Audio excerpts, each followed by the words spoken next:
Bismillahirrahmanirrahim. Assalamualaikum warahmatullahi wabarakatuh. Alhamdulillahirrabbilalamin. Sholawat salam pada junjungan kita Nabi Allah Nabi Muhammad Sallallahu Alaihi Wasallam beserta seluruh keluarga, sahabat dan pengikutnya.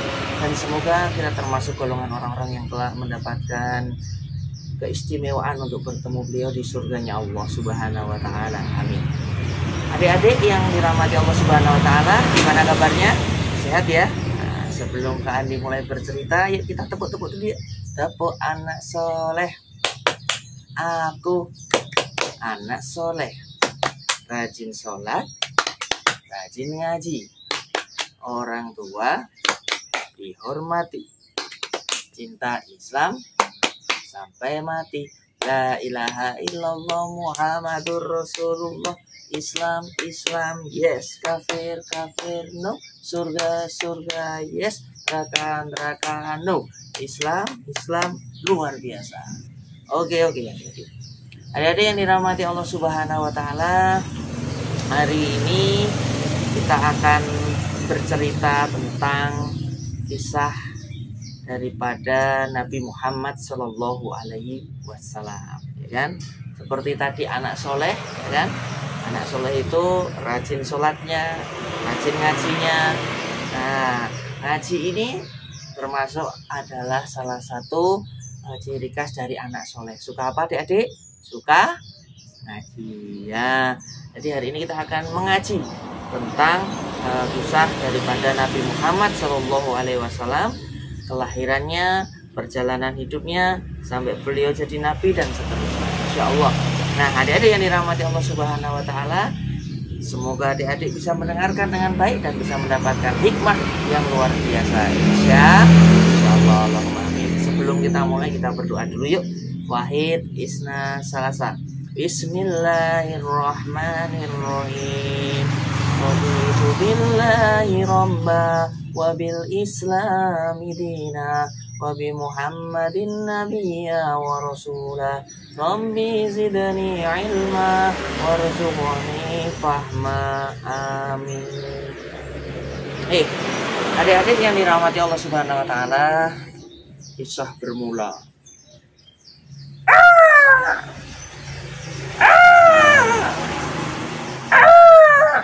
Apa itu? Burung-burung bilang berterbangan. Namanya burung apa teh? Udah tahu belum kira-kira burung apa ini? Di kisah sebelum kelahiran Nabi Muhammad. Ada yang tahu belum? Gaza tahu belum? Namanya burung apa? Betul, burung ababil. Burung ababil ini diperintahkan oleh Allah Subhanahu wa Ta'ala untuk membawa batu-batu dari neraka. Batu neraka emang nggak panas? Ya, inilah luar biasanya. Kalau Allah sudah mengkaruniakan rahmatnya, batu api neraka yang panas luar biasa menghancurkan bisa dibawa oleh makhluk yang sangat lemah, yakni apa? Burung. Kan toiron ababil dalam Quran surat Al-Fil, ya kan? Nah, toiron ababil, burung ababil. Kalau burung itu besar apa kecil? Burung itu kecil, tapi bisa membawa batu dari neraka, ya kan? Masya Allah. Itu karena rahmat Allah. Malaikat penyiksa di neraka namanya siapa? Ada yang tahu adik-adik? Namanya malaikat Zabaniyah. Kira-kira kalau malaikat nyiksa di neraka, malaikat kepanasan nggak? Sakit nggak di neraka? Kan neraka katanya panas. Nah, neraka itu panas, tetapi karena rahmat Allah, malaikat bisa berada di neraka. Kan? Malaikat Zabaniyah pekerjaannya menyiksa manusia yang ingkar di neraka. Nah, karena rahmat Allah. Jadi karena rahmat Allah, Nabi yang dibakar tidak kemudian merasakan panas. Nabi siapa? Nabi Ibrahim ketika dimasukkan ke dalam api wajan ya, wajan minyak atau air yang mendidih, maka airnya jadi dingin karena rahmat Allah. Hakikatnya panas, gosongkan badan jadi gosong, tetapi karena rahmat Allah airnya jadi dingin. Inilah yang disebut dengan rahmat Allah, insya Allah. Nah, burung ababil Kenapa diperintah Allah? Karena Raja Abraha ingin menyerang Ka'bah karena kecemburuan dengan Ka'bah. Kenapa orang-orang pada beribadah di Ka'bah?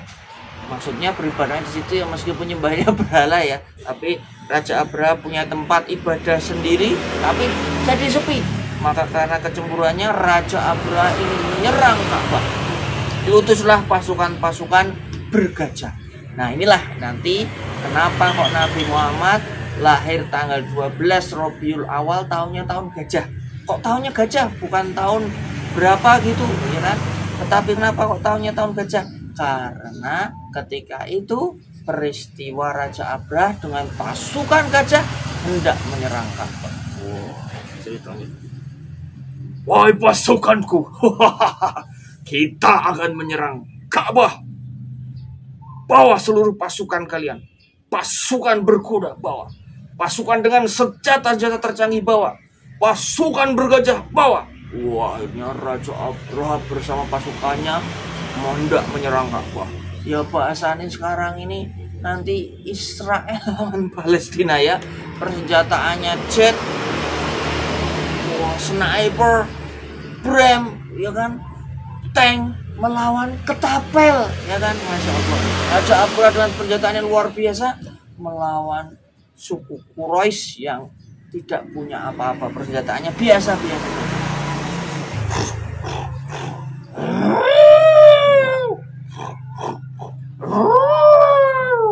Pasukan gajah hendak menyerang Ka'bah. Pasukan Quraisy kalah dengan pasukan gajah itu. Menyerang kalah karena pasukannya luar biasa. Akhirnya apa? Allah Subhanahu wa taala menurunkan pasukan burung. Lek. Pasukan Allah enggak perlu malaikat sekali dasarnya abur. Tetapi diturunkan biar menunjukkan kekuasaannya Allah. Kalau pengen ngalahkan pasukan yang katanya luar biasa dengan sesuatu yang lemah, itu bisa mengalahkan kalau atas izin Allah. Luar biasa. Allah memberikan contoh kepada kita untuk mengalahkan pasukan yang besar. Mungkin Israel nanti kalahnya dengan sesuatu yang remeh-temeh, tapi hancur. Apa ini? Burung ababil membawa batu dari neraka terbang. Kakinya bawa batu ya, tangannya kan sayap tuh. Dari atas burung ababil menjatuhkan batu-batu itu bak meteor.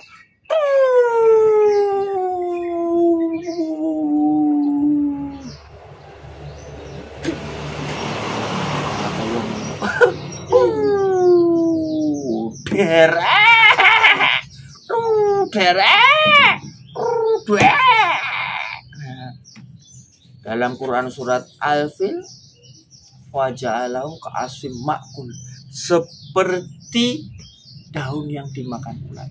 Jadi kena tangannya hancur, karena badannya hancur, kena kaki-kakinya hancur, kena kepalanya hancur.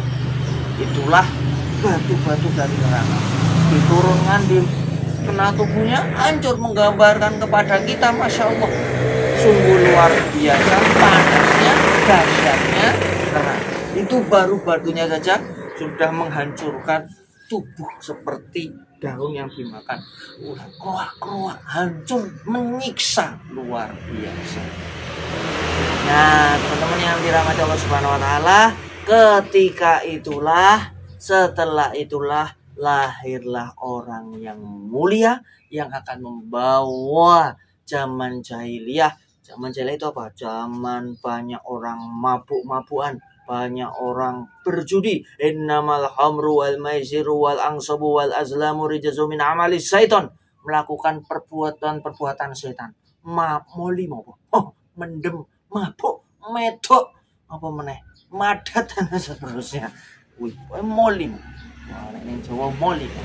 Ya, perbuatan buruk kayak mencuri, kayak berzina, kayak kemudian minum minuman keras, berjudi, mengundi nasib dengan anak panah, ya kan. Jadi percaya yang kemudian tahayul kalau aku pergi harus pakai melempar burung-burungnya pergi ke kanan aku boleh pergi, kalau ke kiri tidak, nggak boleh pergi dari rumah, nggak sial. Nah, itu nggak boleh. Karena apa? Nggak ada sial. Yang bikin takdir Allah Subhanahu Wa Taala sudah ditetapkan sebelum zaman azali, zaman belum diciptakan apapun. Maka kita harus percaya dengan takdir qada bukan percaya dengan ramalan, bukan percaya dengan kayak gitu tadi ya, apalagi dukun, apalagi Nah, adik-adik yang dirahmati Allah, lahirlah manusia mulia. Diprediksi harinya hari Senin tanggal 12 Rabiul Awal, tahunnya tahun gajah karena di peristiwa peperangan gajah. Kemudian Masya Allah ketika itu suasananya luar biasa diceritakan ya, luar biasa sekali. Akhirnya apa yang terjadi? Lahirlah dari seorang ibu bernama Siti Aminah. Ketika itu sedang hamil dan mau melahirkan. Nabi Muhammad ini ayahnya meninggal dunia, Abdullah, dalam perjalanan berdagang, meninggal dalam perjalanannya berdagang, berjihad untuk memenuhi kebutuhan keluarga. Jadi jihad tidak cuma di medan perang saja, tetapi memenuhi kebutuhan keluarga. Seorang ayah mencari nafkah untuk keluarganya, itu pun jihad. Ketika meninggal, insya Allah matinya husnul khotimah dalam kebaikan, insya Allah. Nah, adik-adik yang dirahmati Allah Subhanahu Wa Taala, jadi Nabi Muhammad ini lahir tidak punya ayah. Jadi kalau adik-adik tidak, mohon maaf, tidak punya ayah, Nabi Muhammad ini lahir tidak punya ayah. Jadi jangan bersedih, tetap semangat karena Nabi Muhammad mengajarkan kita tetap semangat meskipun tidak punya ayah atau bapak atau father atau abi. Tapi malah jadi kuat nanti Nabi Muhammad SAW, tidak manja, kuat, ya kan? Nah, adik-adik yang dirahmati Allah Subhanahu Wa Taala, Siti Aminah kemudian melahirkan bayi Nabi Muhammad dengan penuh keajaiban, Masya Allah. Ada yang mengatakan lahir sudah di Kitan dan lain sebagainya. Nah, adik-adik yang dirahmati Allah Subhanahu Wa Taala, sampailah pada persusuan. Nah, Nabi Muhammad nanti punya ibu susu juga. Jadi kaum Quraisy itu punya kebiasaan setelah anaknya lahir itu disusukan kepada ibu susu. Manggil ibu susu. Kenapa? Karena ibu susu yang dipanggil dari pedesaan itu, kalau diminumkannya itu mereka berkeyakinan anak-anaknya itu nanti agar bisa fasih berbahasa dengan baik. Ada yang itu masuk ke keyakinan seperti itu ya. Jadi sehat dan lain sebagainya. Jadi disusukan dengan susu dari Bani Quraisy. Ada Bani Quraisy itu, ibu susu itu. Kemudian ibu susu itu datang memberikan susunya, tapi bayi Muhammad gak ada yang mau nyusui. Kenapa? Karena bayi Nabi Muhammad SAW ini tidak punya ayah, dan ibu susu itu khawatir kalau aku nyusui itu nanti nggak dibayar karena nggak punya ayah yang mencari maisha. Tapi bayi Nabi Muhammad itu nggak ada yang mau nyusui. Sampai suatu ketika tiba rombongan terakhir ya, yang datang terlambat karena apa? Untanya itu kurus, jadi nggak bisa dinaiki, masih jalan dituntun karena saking kurusnya untanya sama sakit. Dan inilah Halimatus Sa'diyah bersama keluarganya datang mau menyusui itu. Tetapi ketika datang kok sudah disusui semuanya. Akhirnya apa? Ditanya, loh ada suara bayi yang nangis, siapa itu? Itu bayinya Siti Aminah. Dia nggak punya suaminya sudah meninggal. Loh kok nggak disusui, kenapa? Lah suaminya sudah meninggal, nanti nggak dibayar. Lalu Halimatus Sa'diyah minta izin kepada suaminya, wahai suamiku, setelah dilihat itu bayinya, Masya Allah, bayinya begitu, Masya Allah, wajahnya begitu bersinar, ya Allah, menenangkan hati. Halimatus Sa'diyah minta izin kepada suaminya, wahai suamiku, aku tak menyusui bayi ini ya, kasihan kita sudah jauh-jauh datang ke sini, kok kita tidak bermanfaat. Akhirnya Masya Allah ya, gara-gara keikhlasan, teman-teman ingat, gara-gara keikhlasan mungkin ora dibayar, tetapi Halimatus Sa'diyah tetap memberikan kebaikan kepada bayi kecil mungil Nabi Muhammad SAW yang kelak akan menjadi manusia pembebas dari jahiliyah kepada terang benderang, insya Allah. Nah, adik-adik yang dirahmati Allah Subhanahu wa Ta'ala, singkat cerita, ketika Nabi Muhammad disuci oleh Halimatus Sa'diyah terjadi keajaiban. Terjadi keberkahan. Nah, ini yang namanya keberkahan ya. Teman-teman nyari berkah, apa yang terjadi? Unta-unta atau keledai-keledainya termasuk punyanya Halimatus Sa'diyah yang tadinya kurus kering. Bayongan ya kan. Bayongan. Tiba-tiba langsung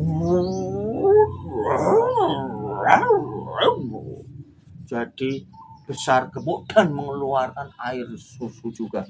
Masya Allah, luar biasa. Berkah kata Halimatus Sa'diyah. Wahai Siti Aminah, boleh tidak aku merawat bayi ini? Wah, Siti Aminah membolehkan, silakan. Baiklah.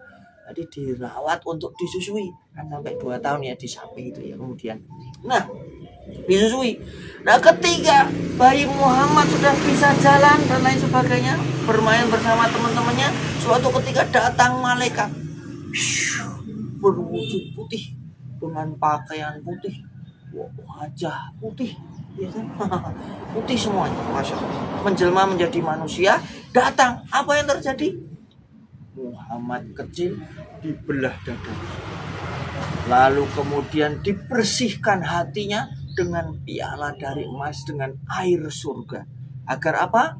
Agar Muhammad kelak menjadi manusia yang suci, yang masuk, terbebas dari dosa-dosa, terbebas daripada keburukan-keburukan.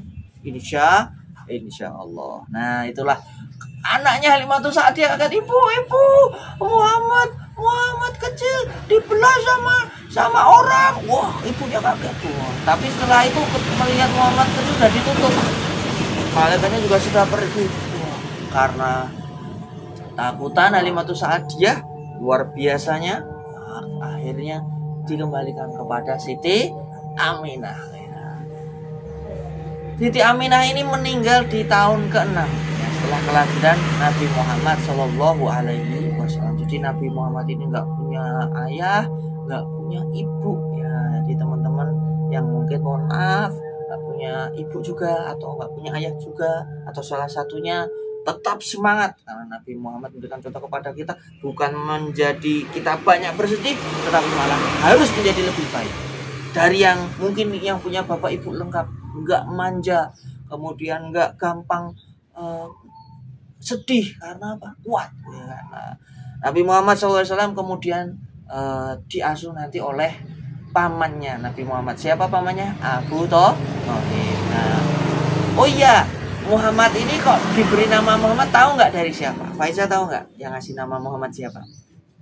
Yang ngasih nama Muhammad adalah kakeknya Abdul Muthalib. Jadi ya, Abu Thalib anaknya Abdul Muthalib ya kan, yang pamannya Nabi Muhammad SAW. Nah, adik-adik yang dirahmati Allah, Abdul Muthalib ini memberikan nama Muhammad. Muhammad itu artinya apa? Terpuji. Ya, terpuji, dan betul-betul nama itu harus diberikan dengan doa ya kan. Jangan cuma nama kok apa ya aneh-aneh ya toh. Nama kok apa plentes ya. Nanti namanya yang baik. Namanya baik karena nama itu doa. Dan betul Nabi Muhammad nanti jadi orang yang terpuji. Di hari ke-7 diakikohin dengan kambing. Kalau laki-laki 2 kambing ya, kalau perempuan satu kambing. Diakikohi oleh kakeknya lalu diberi nama Muhammad. Nah, adik-adikku yang dirahmati Allah Subhanahu wa Ta'ala, itulah kisah daripada Nabi Muhammad SAW, kelahirannya, pemberian nama, tanggalnya, kemudian tinggalnya, kemudian diberikan kesucian hatinya, dan nanti kelak Nabi Muhammad akan jadi pengusaha yang sukses, membantu Siti Khadijah, kemudian menikah dengan Siti Khadijah, dan kemudian bertahanut bolak-balik karena kegelisahannya. Nabi Muhammad nanti kemudian bertahanut di Gua Hiro dari umur 35 sampai umur 40 tahun. Kemudian apa? Nabi Muhammad mendapatkan wahyu yang mulia, kitab suci Al-Quran. Iqra bismi rabbikal ladzi khalaq. Masya Allah. Lalu Nabi Muhammad berdakwah hingga hari ini kita bisa menyaksikan luar biasanya Islam yang kemudian membahana di seluruh dunia. Masya Allah. Oke, demikian cerita kisah singkat tentang kelahiran daripada Nabi Muhammad SAW. Semoga ada hikmah yang banyak yang bisa kita dapat. Atau kalau nggak baik ya meskipun sedikit bisa adik-adik resapi, bisa adik-adik amalkan, bisa adik-adik jadikan manfaat bagi kehidupan adik-adik.